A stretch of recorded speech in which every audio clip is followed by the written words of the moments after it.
Hi, welcome to Longmont Startup Week. My name is Kimberly McKee, and I'm the Executive Director of the Longmont Downtown Development Authority. And we are thrilled to be here with you today. I am excited, really excited to be here right now. We have a panel that I've had the luxury to speak with, and the talent and the just the ideas that are in this room are fascinating. So it's going to be a really exciting time to learn. Today's topic right now is called leveraging local growth to expand to a national level. I know that in every job that you have, you probably are working with some kind of marketing or promotion or talking about your product. And I think we are all going to learn so much today. With us today, we have Lori Jones from Avocet Communication, Jennifer Bridge, and Nikki Nez, from Branded Beat. And I'm going to turn it over to each of them to introduce themselves, tell us a little bit about themselves, and then we will start this panel discussion. So, Lori, we'll start with you. Great. Thank you. Again, Lori Jones from Avocet Integrated Marketing. And we are lucky to have been in Longmont for 41 years. We're celebrating 41 years this fall. And we have an incredible team of integrators. We integrate owned assets with PR and shared and paid assets to develop a fully integrated communications program. And one of the topics we're going to be talking about today are those shared assets, something so integral to a fully integrated campaign to really amplify a brand's position in the marketplace. And so we have been here in its infancy. We were a very early adopter when it came to social media. A lot of selling to convince clients that social media would be a key element of their program. And again, we're happy to share some of those insights today. Awesome. Thank you. I am Jen Bridge of Branded Beat. I'm a photographer by trade and was doing a lot of work with businesses with brand visualization for their companies, and noticed that there was a real lack of understanding of how to put those visuals out into the world. And luckily I met my business partner, Nikki, and we were able to help a lot of small business owners see their own potential through their visuals by getting them out onto social media. So we kind of came up with this idea to pair the two. And so we offer social media management to small businesses in the Longmont area primarily, and then also take care of all of their content creation, their brand visuals, things like that. So, and I am a Longmont native, so I'm from here, married to my high school sweetheart. so I'm excited to be on the local television channel. That's great. I'm Nikki Nez. Like Jen said, I'm her business partner. We co-founded Branded Beat. We're a baby business still. We're going into our second year of being a Longmont business. And we are primarily focused on those shared assets, so specifically social media. And I do graphic design and social media marketing specifically. That's what I was doing before I met Jen. And like she said, we paired up and we're just an amazing team together. That's great. Well, I am super excited to dig into this topic with all of you. And, we're talking about local. Define localization as it relates to social media. So how would you look at that? We can start with you, Lori. Sure. So really, social media is not local. From the standpoint of, anyone in any state, in any town, in any country, for the most part, can ultimately, take a look at your brand. But what we mean by this is really how you localize the audience and that you're focused on at any given moment in time, and how you create a loyal following and engagement and so on and so forth. So even if you happen to be, a local retailer in Longmont, you can still pull from other towns. How you will localize that and ultimately create pull is one way of localization, right? Another way of localization, you might be a national brand at a trade show. How are you going to localize your message, within the confines of 1 square mile on the show floor during that time is another way to take a look at it. So how you amplify that and how you develop strategies to amplify it based on the goal, given the situation at hand, is really what we're talking about. And we really find that, we've talked about this before, that local is really what you make it. So maybe local to you is the community that you've built around your brand and your brand evangelists that show up for you and share your content on social media, help you push your business further by just showing up and being in that space. So your community could live in geographically different places, but it feels local. And if you empower those local people and you really get them on board with what you're doing and sharing, and it really can grow your brand to that more national level. Great. Yeah, I would add to it that it is also geolocality, and that's also totally okay. As Lori touched on, if you are a local Longmont business and you want to specifically market to local Longmont people or other local Longmont businesses, then you can really lean into that. And social media has a lot of tools to allow that with the location sharing and geotagging on where your content's existing or where you want your content to be reaching. Social media is really built as a tool to allow you to leverage that. Great. So social media, right? A lot of people either think of it as an afterthought, or it's a necessary evil, or it's this animal that they just, can't, the starts and stops would be too hard. What, in your point of view, is the importance of social media and what it can have on a brand, the impacts? We always say that social media is to be social. So it's meant to be social.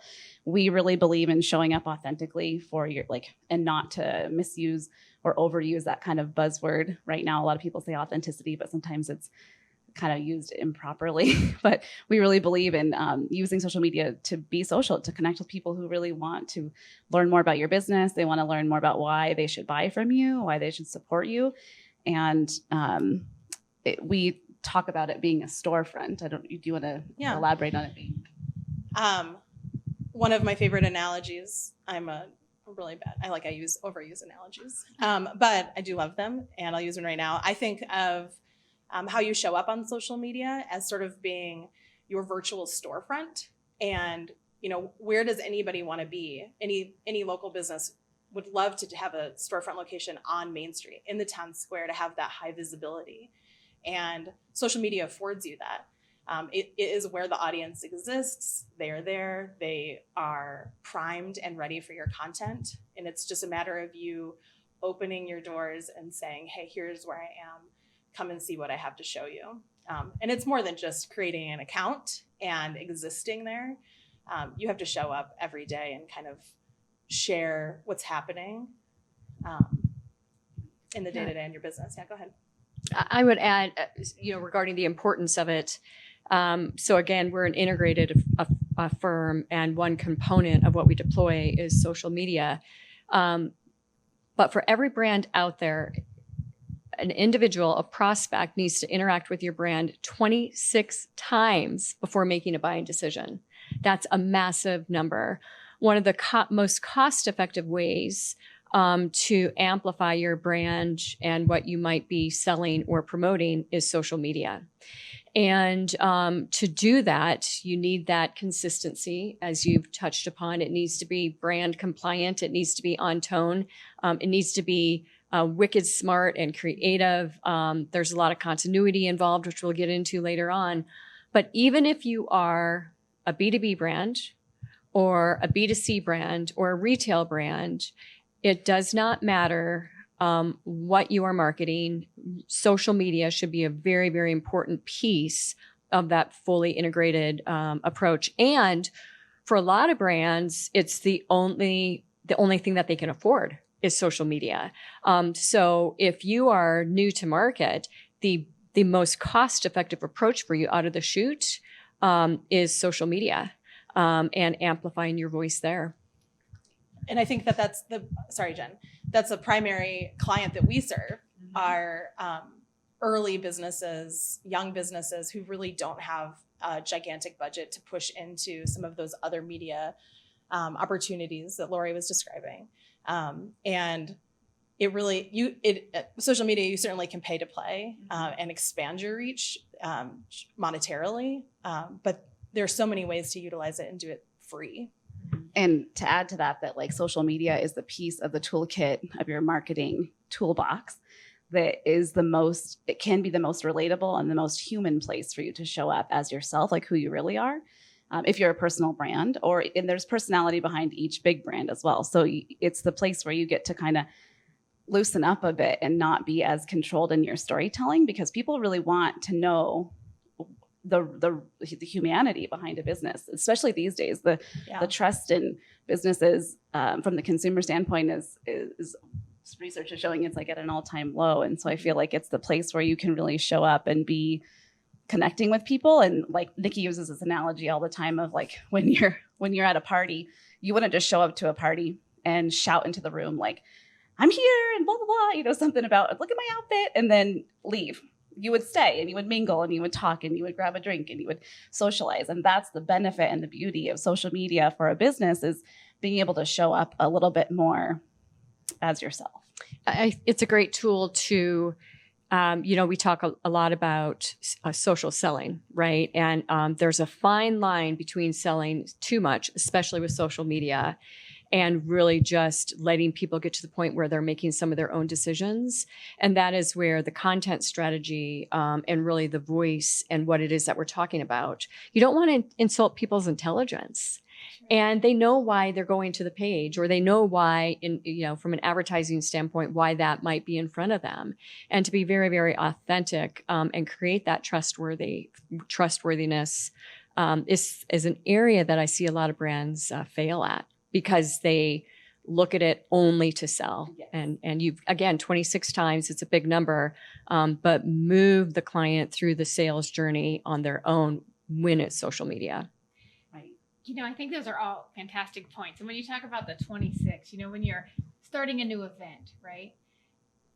There's so many events out there and you kind of see it. Mm-hmm. And then someone else shows something about it. And then you have to see it that many times. And then you go, maybe I need to be there, because it seems like everyone else is going to be there and I don't want to be the odd man out. So I see how that 26 can go through. And the authenticity, we work a lot with local downtown businesses as well as you all do. And it's telling their stories, that they are the true people behind it. Even as you move to a national brand, it started somewhere, and it started usually with a very fascinating story. And I think the personification can happen so much better on social media in little pieces and parts that you really start getting to know the businesses and you feel more connected. Mm-hmm. You do. And as a part of our strategic development process, when we move into the communications plan with social media, we always start with strategic storytelling as the impetus behind anything that we're going to be doing. And what is the strategy? What is the goal? What is the message? And how are we going to amplify that? And what do we want the people interacting with us with social media to do, right?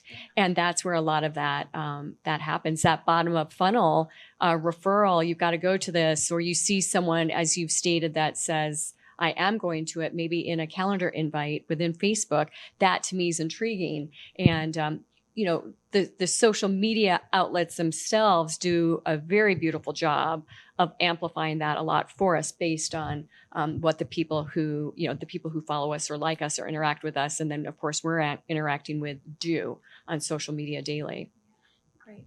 And that's that piece of, whether you love it or hate it, the algorithm can work in your favor. If you're showing up regularly, you're rewarded for that, and that natural engagement happens much easier than when you're only showing up, every other week or something like that. Well, speaking of showing up, on average, we know that people spend over 2 hours per day on their social media. So that's about 120 minutes. And that is our opportunity to reach our ideal audience.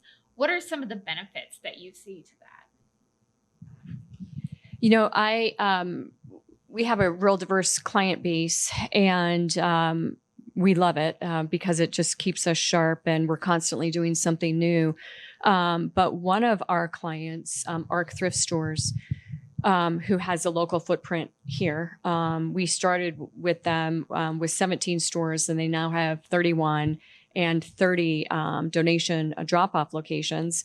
So getting to the point of having the conversation with their very astute marketing director that social media was going to be an important thing early on was key. And we knew that we wanted to tiptoe our feet into it. So with ARC, what we did is we ended up choosing a channel, owning it, and then moving on to the next channel, always studying who our target market was and what the engagement was with that target market.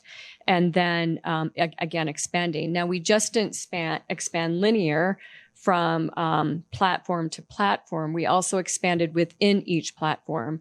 So, there's so many analytics at your disposal when it comes to social media.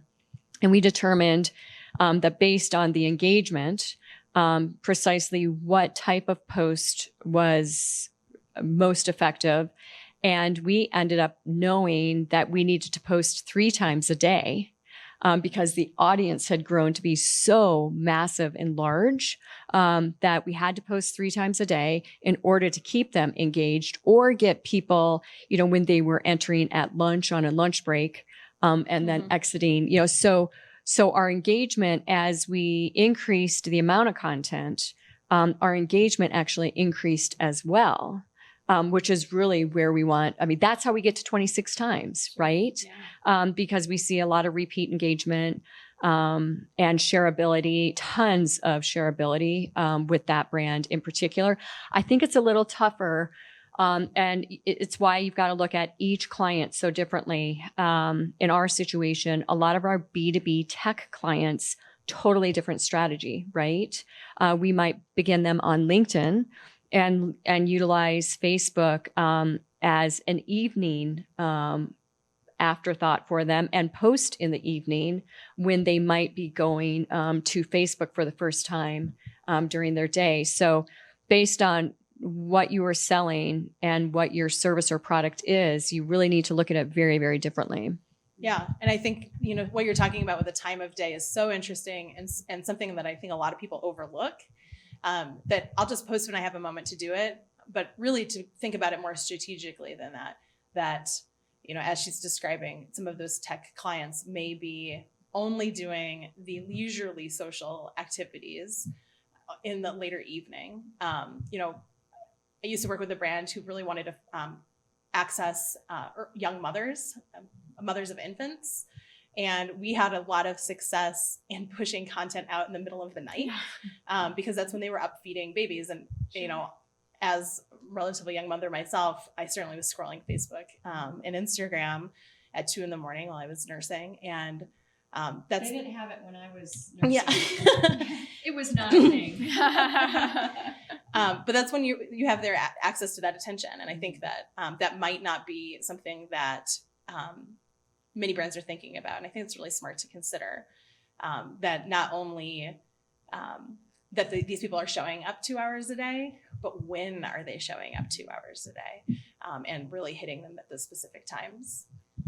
I wanted to add to that during COVID, it was, if you were seizing the opportunity to be on social during COVID, you were like really thinking ahead because I think it was probably more than 120 minutes a day that people were spending on social media. Well, right now in the summertime and post-COVID, engagement across the board is seemingly down for a lot of people because people are going out to dinner now. They're going out more. They're spending more time with their families, doing things again, traveling. And so we're seeing a lower amount of engagement across the board. So if you're in that position of like struggling and wondering where's my audience, where are they? They might just be at the pool today.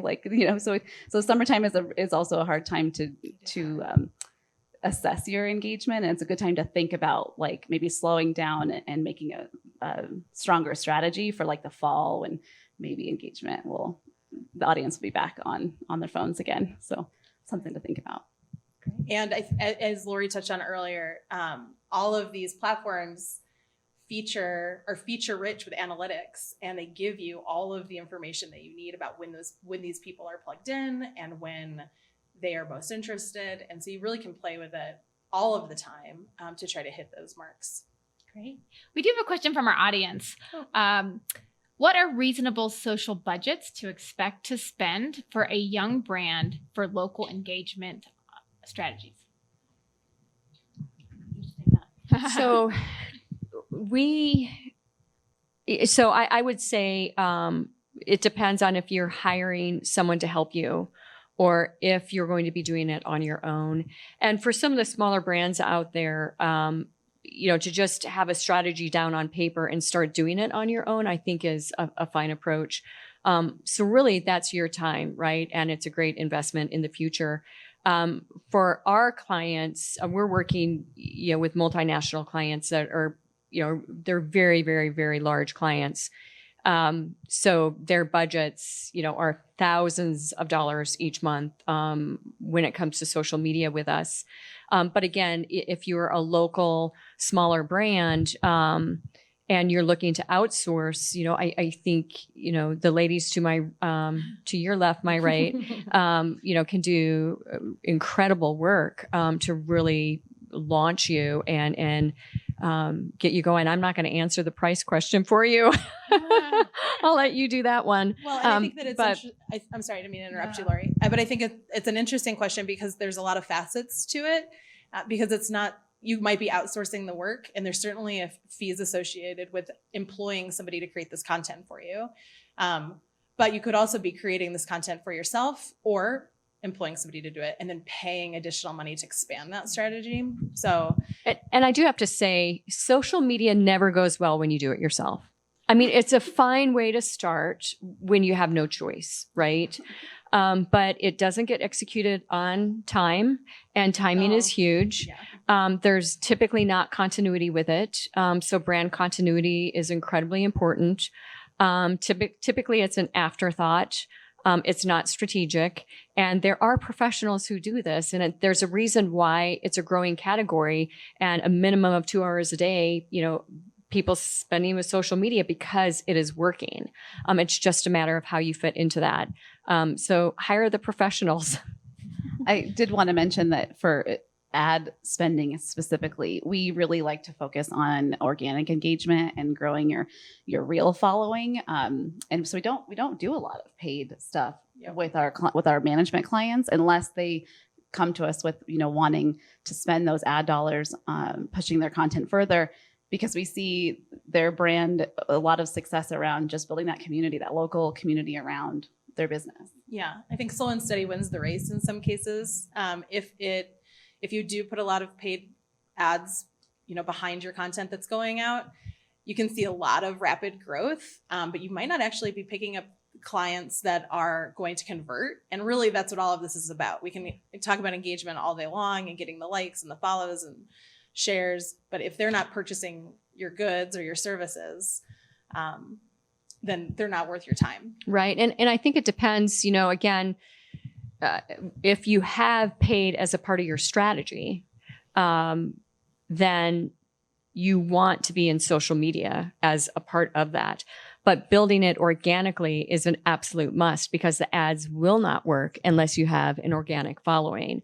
But once you know that you've got budgets, social media is one of the most rapidly growing digital advertising tools out there, and it has been for years and years and years. Great. I think for those starting out, or even those who've been doing it for a while, knowing where to show up and how to show up is overwhelming. There's so many different platforms. So how do I know, or how does anyone know which one is best for their business, which they should focus on? Do you do all? Do you do some? How do you make those choices? Well, first and foremost, I think that people should be showing up where their ideal audience is. As Lori mentioned earlier, with LinkedIn, those tech companies, those B2B businesses, certainly spending a lot of time on LinkedIn is a solid starting strategy. But I think something that we like to remember a lot is that those people are also on Facebook and as a leisurely way to engage in social media, or on Instagram, and activating your presence in those places, either initially or later on, starting where your audience is and then building to those other locations, is key. But you don't always have to, as a B2B business, you don't always have to focus specifically on accessing those businesses. You can also access people who are working for those businesses and really build a lot of brand awareness. And we've seen a lot of success with that with one of our clients. We put a lot of content out on Instagram for them, and we are talking really primarily to the end user of a product that our company is selling to businesses directly. And we're building a lot of enthusiasm and excitement about what that product is. And that isn't through LinkedIn. It's kind of, we're sending it the other way. We've reversed the funnel, so to speak. And I think that thinking outside of the box is also really important when it comes to figuring out where to show up and who to target. And it builds that brand evangelist around it when, you know, the end user is the one who's talking about this great product that they just have to have. And then they go to the buying power within their business and say, I want that. I have to, to do my job better. I need that. And that could be technology. That could be a tool. That could be a number of things. And so it is important to kind of think through who all is using the product and where are they hanging out. We also like to say that you should really get good at one of them. So focus on one. Instagram and Facebook are easily coupled. You can push your content from Instagram over to Facebook, and you can kind of build those at the same time. But if you think that your content is best seen on YouTube, get a really solid YouTube channel strategy going, and focus on that, or LinkedIn if that's where you're going to hang out. But don't try to do all of them at once. That's just overwhelming. You're going to fall down on all of them instead of succeeding at any of them. So that's what we kind of like to encourage people to do. I agree. And this is the reason why the audience is going to change a little bit by each avenue or each tool that you're using, number one. Number two, if you're trying to build a new audience, adding a new channel at that stage is a great way to build it. We have some missionary work that we're not true missionary work. That's a marketing term. Some missionary work that we're investing in right now to build an audience for one of our clients. We know they're not going to be buying anytime soon, but we want them to be considering us in about 5 years. So we have interjected TikTok into their strategy to bring them along and create brand awareness and that evangelism that you're talking about to really get them to move. We cannot use the content that we're deploying in Facebook or Instagram in TikTok. It's just, you can't do it. It's totally different. The other thing I will add is what we're talking about is human-to-human marketing, right? Yes, we say B2B and B2C and in retail and all of that, but it's why on LinkedIn, even though that may be a day strategy, it's why we deploy an evening strategy for our B2B brands on Facebook. It's human-to-human marketing. And if we can, again, 26 times is a massive number, right? If we can interact with them, or even they see our logo and engage, they've got, that immediate, the psychology there is imprinted in them, in their mind, then we've done a major, we've won, right? And that's how that all adds up. Great. Wonderful. So types of content become a real creative way to amplify your message. What are some of the unique ways that you have seen brands be able to take advantage of different types of content? Well, I think you should continue to expand on what you were just saying with TikTok and Facebook and the different types of content that live on those platforms. Because while you can certainly share video to Facebook or Instagram, where it's gaining a lot of traction, TikTok or YouTube is where that type of content thrives. So if you're a person who loves to be on video or showcasing your goods or services, then certainly video content's the right strategy for that. And those platforms are brilliant for that. Yeah. But I think that you ought to expand on that. And it also depends. So I'm just going to give you an example of Avocet's podcast, Integrate and Ignite. So it's a thought leadership strategy, and I'm the host of the show. We push out a show a week, about 40 minutes, where I'm interviewing a marketing expert on a topic. And the beauty of this sort of an approach is if you look at a single strategy as the hub of your wheel, if you will, and then you can slice and dice it many different ways and push it out on Facebook, Twitter, Instagram, LinkedIn, so on and so forth. You can write blogs on it. You can write ebooks on it. You've got these guesting strategies on behalf of the show as well on a single piece of content. Then you have, in our situation, about 15 different ways in which we interact with our audience with a single episode. And we started out with audio just because it was the easiest thing to do. And I like to wear my hair up in ponytails, and I don't always like to wear a business suit every day. So no, but you don't want to make that decision based on that at all. But it was a great way for us to amplify it. And we started out slow, and now the show has, anywhere between 3,000 and 5,000 downloads a month. And so, these thousands and thousands and thousands of people are now listening to the show, downloading it. They make an appointment each week. We release the show on the same day, same time, every week, back to timing. Yeah, they begin to make that appointment for it. And that's how you show up. You could have video at the hub of your spoke. You could have white papers. You could have blogs. You could have all sorts of things, but just make it consistent. Make sure it's brand compliant, and make sure that you are pushing out content that is interesting for the audience. Oh, sorry. I was going to say one thing. As Lori mentioned earlier, that 26 times that they need to consume something from you in order to have it sink in. Yeah. Utilizing this concept where you take a piece of long form content and then break it into smaller, more digestible pieces, hits them over and over and over again with that same messaging. So maybe it's about that event, and it's, let's talk about it in a podcast, and then let's create some type of commercial about it, and let's create a blog post about who's going to be there.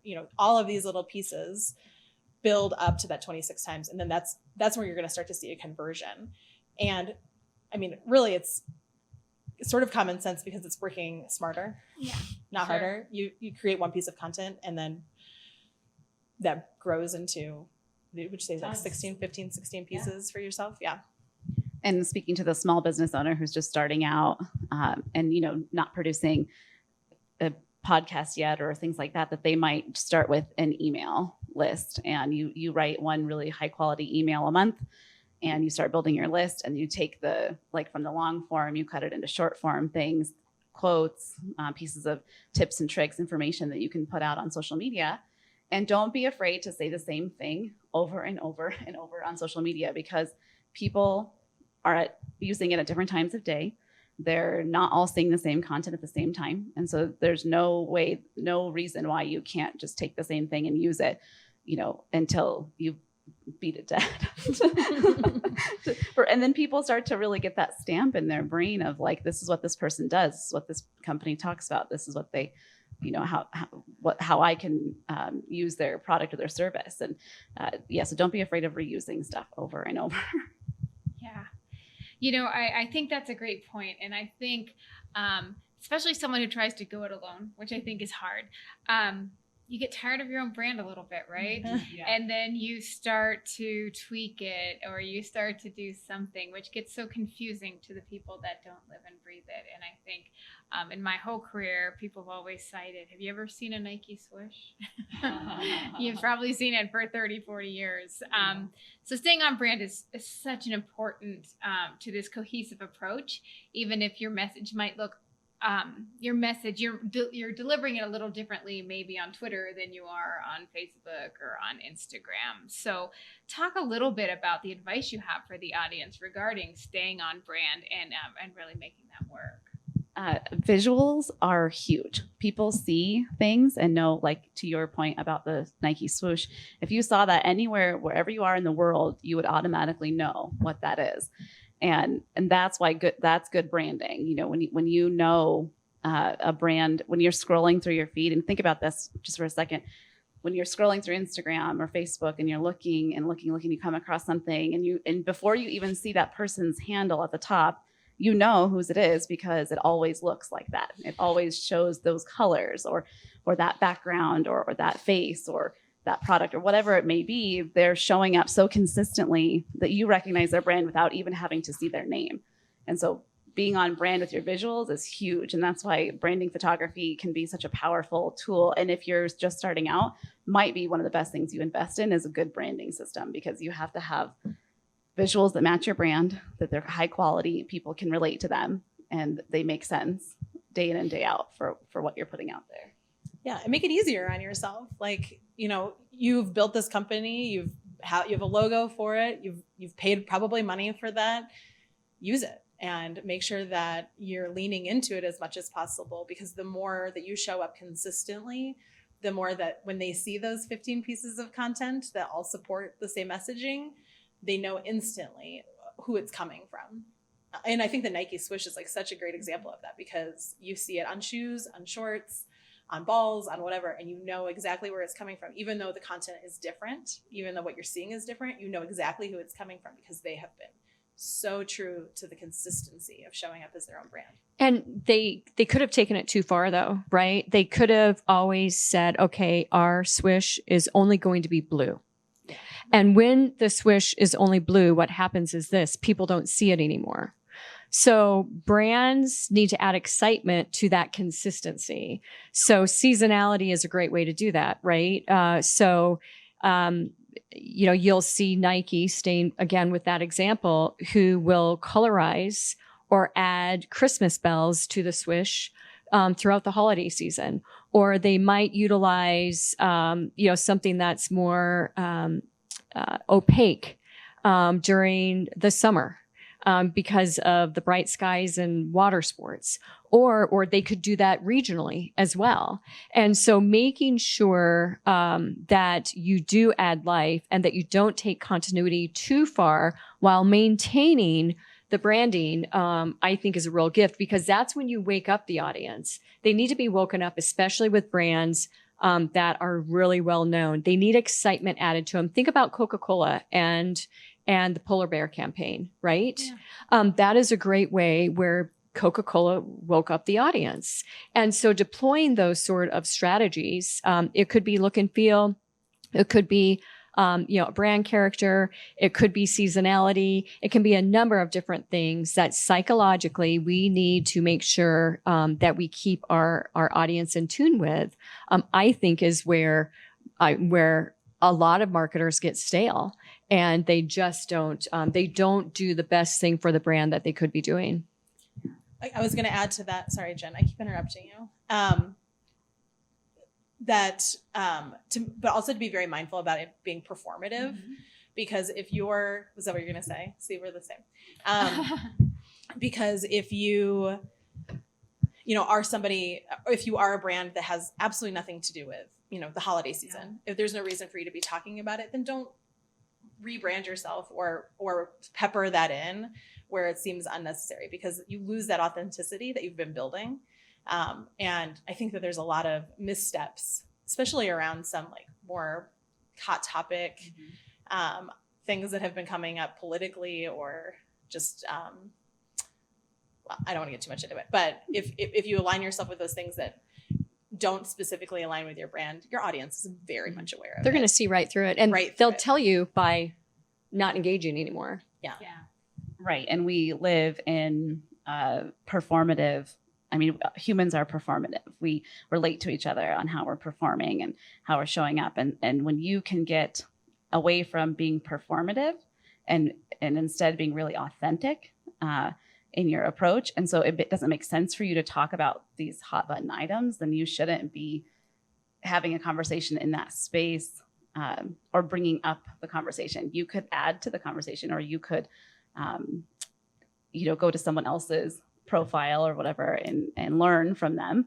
But if you just perform because you think you're supposed to, it's never received well. It's never. Yeah, exactly. And like your brand is you as a person behind your brand are so much more. And I just want to say that because social media can get really it's a comparison trap. You can get so consumed by the need to be great at everything on social media and be well received that you start to equate your worth with your follower count or your likes or your engagement. And you're so much more than that. There's a number of reasons. They're just results. There's just a number of reasons why social media might not be working this week for you or whatever. So that's always my biggest advice in that area is if you're staying on brand, you're being consistent, you're showing up, you're doing your best, and don't equate your self-worth to engagement. I think that's a great point, because if people discover you a little bit later, sometimes they'll scroll through to see what you've been up to and what you're about. Yeah. And if it seems like you kind of gave up or you weren't there consistently, that's a real issue. Yeah. I'm going to turn it over to a few questions that we've gotten from the audience. First of all, how do brands best differentiate themselves in social strategy from like or similar type brands? So, I mean, a lot of this plays into the strategy work that we deploy with our clients, and you certainly need to do it in advance of deploying anything, that's for sure. And, take a look at the competition, study what they're doing, where they're being successful. Take a look at an aspirational brand. What are they doing? Where are they successful? We start with a lot of competitive analysis and studying and learning. And one thing that we find, I talked about this on Monday, is that a lot of brands really hang their hats on their points of parity, right? So it is, that they have, they call themselves great. They say that they've got great customer service. Their hours of operation might be a point of parity because every competitor is open from 9 to 5, right? So highlighting that you're open from 9 to 5 is not something that is compelling. So really developing all those strategies, understanding where the competition is, and then developing your sweet spot, your points of differentiation, and then beginning to amplify that is really where we see, a breakout episode can happen with social media. And we also see a lot of humor working very, very well, dependent upon the audience. Owning a season works very well. Responding immediately to something that might be happening in the marketplace with a meme that you develop that you just don't share is another way to be really relative. Relativity is something we've not talked a lot about. And relativity outside of the political sphere is something that can be very, very strong for brands. All of the brands we work with don't want to be political, which is a good thing, because that could be a downward spiral if you're too small a brand to be able to withstand the potential backlash of that. But those are, just some things from a strategy standpoint that we think through that ultimately can help you differentiate. And then again, we've talked about this, but staying on brand after that, making sure that when someone sees that quippy comment or that campy look and feel, they know it's you. And campy can be a great strategy, right? If you're competing with someone who's super sophisticated, going into it, with a little bit more, personality, can be a great approach. Great. Another question: how bold should brands be on traditional social platforms? Do you have any good examples of things that you've worked on? My very fast answer to this is that if it makes sense for you and that's your personality or your brand's personality, then sure. But if it's not, then don't be performative just because you think it works for someone else. It might work great for them because that's naturally who they are. If you're an introvert, let's say, and you're not going to be showing yourself on reels or stories or video, and then all of a sudden you are, and it's so awkward, and you're not getting it because it's not you. So don't force something unless it makes sense for your brand. Well, and bold is an interesting term because I would want more information about like what they mean by that. But I mean, that could very well be that differentiator. There's a company that we work with who is up against some very stale competition, and dropping an F-bomb every now and again in their content really resonates with people, and it really sets them apart from the competition because they aren't doing that. And to your point earlier of having become invisible because those other brands, those competitor brands, have stayed so consistent and with no changing whatsoever that people don't see it anymore. So we say go bold or go home. I mean, truly, one of our filters is, does this client want to be bold? Do they want to be different? Or do they want to fit into the mainstream approach to everything? And this is why we turn brands away who don't feel, that don't have that mantra. Because we're an integrated firm, we're also very attached to top line revenue and what those KPIs are and what the goals are. And without differentiating yourself in a bold way, and bold can be defined very differently, but what we do know, it's not boring, right? Like if you want to be a boring brand, sure, you can do that. But you're just not going to be, you're not going to grow very fast. The bolder you are, the faster we will grow that brand. And, maybe, even get them to the point of a massive acquisition or a sale, which we did last year with an aerospace brand that we started with about 7 years ago. And they knew that they did not want to be in the sea of sameness is what we refer to it as. And we grew them, we grew their look and feel. We became very bold with our messaging.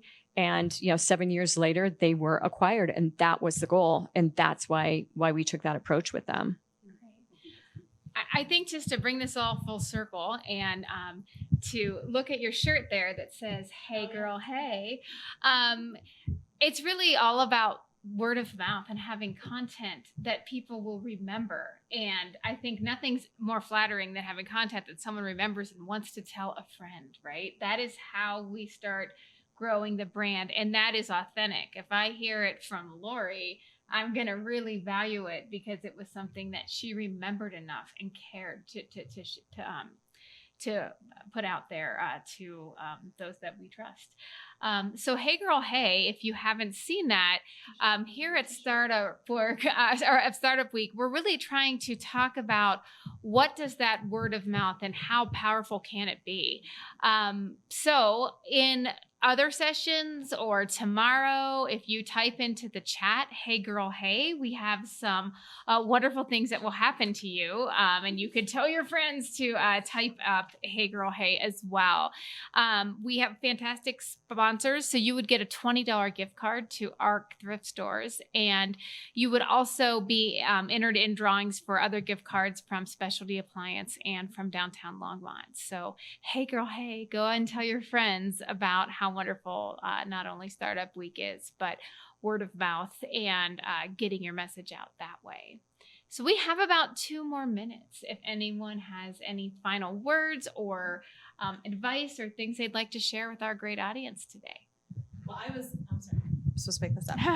I was so activated by this word of mouth marketing for the Hey Girl Hey thing that I made myself a t-shirt that says Hey Girl Hey because I was so excited about it. And I love ARC Thrift Store. So I'm a compulsive thrifter.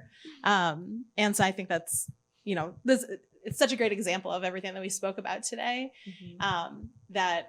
And to your point about hearing it from another person, there's so much more value in that than hearing it directly from the businesses themselves. Yeah. If ARC Thrift Store was the only person telling you that this thing was happening, it's not quite as meaningful as us telling you or as you telling your friends. So I think it really is key. And that's a whole growth strategy right there.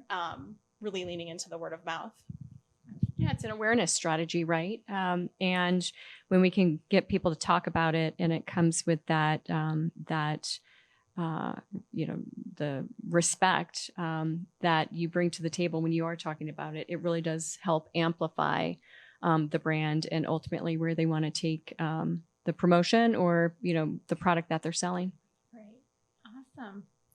Well, I just want to thank our wonderful panel. This was fantastic information, and thank you all so much for being here. Coming up next, if you can stay, we talked a lot about a brand and a strong brand. So, a roadmap to a strong brand from Left Hand Brewing's perspective. So, that is our next. If you can come back at 2 o'clock, I think it'll be fantastic. Again, none of this could be possible without our fantastic sponsors. So, I want to thank our platinum sponsors, Arc Thrift Stores, Avocet Communications, Ward Electric Company, and the Longmont Economic Development Partnership. Our gold sponsors, Biz West, Left Hand Brewing, and Doggedly. Our connected sponsors, Downtown Longmont and High Plains Bank. And our in-kind sponsors who are so fantastic, Hard Print Inc., Circle Graphics, Sticker Giant, and Chop 5. Remember, this afternoon, we do have some in-person events, so we would all love to see you in person. Tonight from 4 to 7, please join us at a network happy hour at Abbott and Wallet Distilling. That's at 350 Terry, so please join us there. And another networking happy hour at Cycle Hops, at the Cycle Hops Bike Cantina at 600 South Airport Road. So thank you all. We hope to see you again later today.